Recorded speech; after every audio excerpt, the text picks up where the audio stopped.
تعالى بقى الأول نشوف الطريقة القديمة اللي هنربط بيها البارامز اللي في الراوت مع الكومبوننت.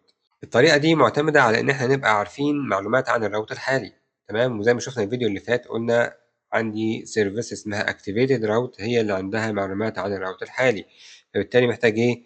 محتاج إن أنا أعمل لها حقن، يعني محتاج أعمل هنا private read only activated route inject ونعمل activated route. اوكي، وبرضه بالمرة هنحتاج الراوتر دلوقتي وهقول لك ليه، وهنحتاج يعني الخدمة التانية اللي اسمها راوتر، فخلينا نكتبها بالمرة وهشوف ليه هنحتاجها. تمام، وتعالى مثلا هنعمل مثلا product ID equal 0 كده اللي عايزين نربطه بالاي دي اللي جاي من الراوت. ممكن نيجي هنا في فانكشن اسمها ng on init، ودي احد الفانكشنز اللي موجوده في اللايف سايكل بتاعت الكومبوننت. عايزين بقى نربط الراوت او الاي دي اللي في الراوت مع البرودكت اي دي اللي جوه الكومبوننت. هنعمل ده ازاي؟ في طريقتين جوه الاكتيفيتد راوت. الطريقه الاولى تمام عن طريق حاجه اسمها سناب شوت، او عندي بمعنى صح عندي حاجه اسمها برام ماب. في منها برام ماب اوبجكت، في منها اوبزرفبل. هنتكلم عن الاثنين دلوقتي. البرام ماب اوبجكت ده موجود داخل حاجه اسمها سناب شوت داخل الاكتيفيتد راوت. لما نيجي نكتب هنا برام ماب، الانجلر عاملها لنا علشان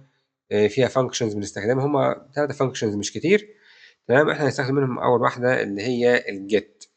في الجيت هنا زي ما انت شايف هي محتاجه سترينج. سترينج ده مين؟ هيبقى اسم البرامج اللي انت كتبتها في الراوت. يعني لما تيجي هنا لازم تكتب الاسم ده بالظبط، كتبته اي حاجه تانية يبقى لازم هو الاسم ده بالظبط هو اللي يتكتب هنا. ممكن تيجي تعمل هنا this dot product id equal ده. طبعا هنا ده في اختلاف ان دي string or null، وال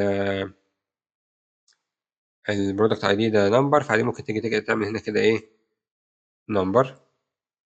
اوكي، في ممكن طريقة تانية بدل ما تستعمل برام ماب ممكن تستعمل برامز على طول، بس مش هيبقى فيها جيت كده، هتبقى ممكن تعملها كده.